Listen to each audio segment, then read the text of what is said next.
ছোট সময় মায়েরে বলতাম, আচ্ছা মা, তোমার কি আজাইরা থাকতে ভাল লাগে না? মানে সারাদিনই তোমারে দেখি যে একটা না একটা কিছু তুমি করতেই থাকো।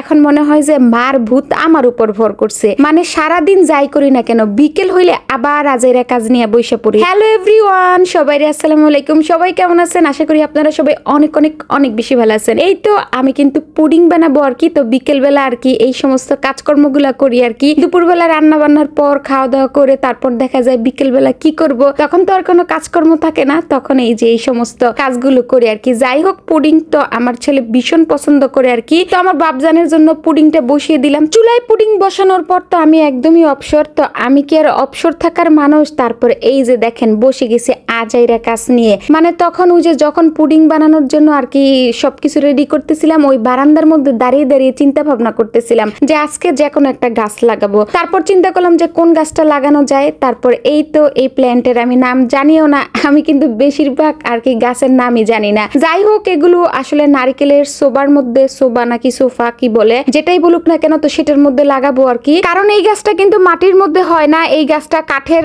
গুড়িতে বা আপনার নারিকেলের এই যে সোবায় লাগাইতে হয়। এই গাছটা কিন্তু আর কি পানি দিতে হয় একটু অন্যরকম স্টাইলে, মানে পানির মধ্যে চুবাই রাখতে হয়, বালতির মধ্যে চুবাইতে হয় আর কি 2 দিন পর পর। তাহলে দেখা যায় কি ওই যে নারিকেলের সোবা বা কাঠের গুঁড়াগুলা ভিজা ভিজা থাকে, ওইটাতে এই গাছটা হয়। আর মাটির মধ্যে দিলে তো যে মাটিটা যেহেতু কাদা কাদা থাকে, এই জন্য হয়তো বা এই গাছটা হয় না। যাই হোক, আমি এখন লাগিয়ে একদম ভালো করে একদম 10 মিনিট আমি এটা একদম ভালো করে আর কি ভিজিয়ে নিছি। কারণ যেহেতু নারিকেলের খোসাগুলা একদমই শুকনো ছিল, তো আগে তো ভিজানো হয়নি, এই জন্য আমি অনেকক্ষণ লাগিয়ে আসলে এটা ভিজাইছি। তো এই তো এখন বারান্দাতে রেখে দিব আর কি। এটা 2 দিন পর পর চুবাইলেই হয়ে যায়, মানে পানি দিতে হয় না। যাই হোক, এখন আসলে স্প্রে করতেছিলাম গাছগুলোর মধ্যে। তো অনেকেই আর কি, আমি আজকে সন্ধ্যার সময় পোস্ট করার পর অনেকেই আমার কাছে জানতে চাইছেন যে আসলে এটা কি গাছ, এটা কি প্লাস্টিক নাকি? আসলে এটা প্লাস্টিক না, এটা কিন্তু রিয়েল গাছই। এই তো আমার পুডিংটাও কিন্তু হয়ে গেছে। তো চুলা থেকে নামিয়ে এই পুডিংটা আমি আবার আধা ঘন্টার জন্য ফ্রিজে রাখছিলাম। ফ্রিজে না রাখলে তো আসলে পুডিংটা খেতেও কিন্তু বেশি ভালো লাগে না। তো এই তো এখন কিন্তু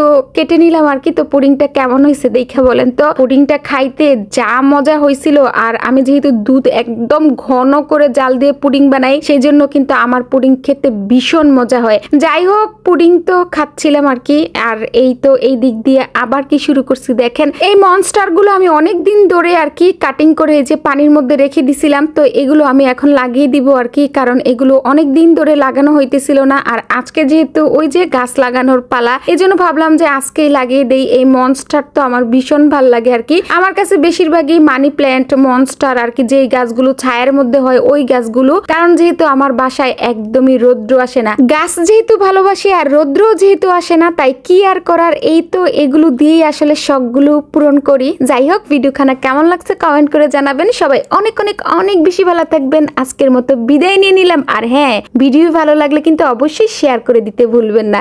আল্লাহ হাফেজ।